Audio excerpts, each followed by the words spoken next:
అందుకొని అక్కడ పోలేదు. అయితే పోలీస్ కమిషనర్ ఆఫ్ హైదరాబాద్, మా డీసీపీ వెస్ట్ జోన్ గారికి, ఇంటెలిజెన్స్ ఐజీ గారికి, డీజీ గారికి, తెలంగాణ డీజీ గారికి వాళ్ళందరినీ కోరేదంటే బిక్కున మా కుటుంబ సభ్యులు కానీ నేను కానీ ఎప్పుడు ఏ క్షణంలో ఏమవుతుందని భయభ్రాంతులకు గురవుతున్నాను. పూర్తిగా కూడా నాకు హత్య చేసే ప్రయత్నం జరుగుతుంది.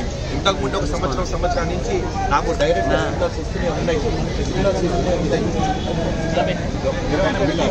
డబ్బులు అడిగారు అనేటువంటి క్లియర్ చెప్తున్నా. వాళ్ళ భార్య ఎక్కడ ఆరోపణ చేయలేదు, వాళ్ళ తమ్ముడు చెప్పారు. బిల్డింగ్ అనేది క్లియర్గా జిహెచ్ఎంసీ రూల్ ప్రకారం చేసుకుంటూ పోయింది. ఏదో ఒక సృష్టించి అప్పుడు దాకా మీరు నీలి హాస్పిటల్లో సీసీ కెమెరా చూసి అర్థమవుతుంది. అప్పుడు దాకా బాడీని తీసుకెళ్ళిపోదాం అనగానే ఈ రౌడీ షీటర్లంతా జమ అయి పోలీస్ కంప్లైంట్ కాదు. అయితే అప్పుడు దాకా బాడీ తీసుకోపోవడానికి సిద్ధమయ్యి వెంటనే ఈ రౌడీ షీటర్లు అన్సోషల్ ఏమెంట్ మాగంటి గోపినాథ్ అక్కడ వాళ్ళ అంచెలను పంపించి దీన్ని బాబా వల్లే చనిపోయాడు, దానివల్ల ఆత్మహత్య చేసుకోవడం క్రియేట్ చేయడం జరిగింది. క్లియర్గా పోలీస్ శాఖ దీని మీద పూర్తి నివేదిక పూర్తిగా సుదీర్ఘ ఇక్కడ విచారణ జరిపించి ఆ రోజు గోపినాథ్ సర్దార్ చనిపోయిన సమయంలో ఆ చనిపోయిన సమయం నుంచి చివరి వరకు గోపినాథ్ ఏ రౌడీ షీటర్లకు ఫోన్ చేశాడు, ఏ అన్సోషల్ లిమిట్ ఫోన్ చేశాడు, ఒక క్రియేట్ చేయడంలో మాగంటి గోపినాథ్ ఒక కీలక పాత్ర. చివరకు శవ రాజకీయాలు చేసే ఒకే టీఆర్ఎస్ శవ రాజకీయాలు చేయటం వాళ్ళకు వెనుతో పెట్టిన విద్య. కానీ ఈరోజు చివరకు నా తమ్ముడు సర్దార్ చనిపోతే దాన్ని కూడా శివరాజకీయ బాధాకర విషయం. అయితే ఈరోజు రాష్ట్ర డీజీపీ, తెలంగాణ డీజీపీ గారికి, అదేవిధంగా ఇంటెలిజెన్స్ ఐజీ గారికి, హైదరాబాద్ కమిషనర్ పోలీస్ గారికి విచారిస్తుందండి. నేను తప్పు చేస్తే తప్పకుండా నా మీద తీసుకుంటాయి.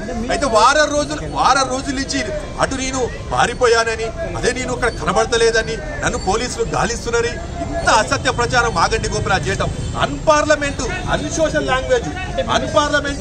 లాంగ్వేజ్. చూడండి, ఇప్పుడు ఒక ఎమ్మెల్యే అయి ఉండి ఒక అన్ని ఎమ్మెల్యే నా ప్రాణానికి క్లియర్ గా గతంలో కూడా 2025లో మొన్న 2025లో క్లియర్ గా 25 ఇచ్చారు, 21 కూడా ఇచ్చారు.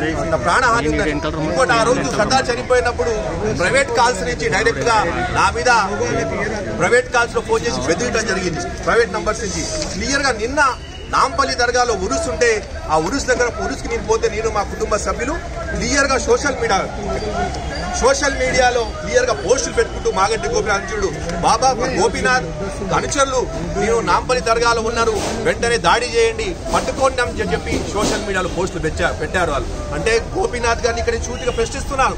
మీరు ఒక ఎమ్మెల్యే స్థానిక ఒక పదవిలో ఉండి అన్పార్లమెంట్ లాంగ్వేజ్ చెప్పరాని మాటలు మాట్లాడటం ఎంత బాధాకరమైన విషయం.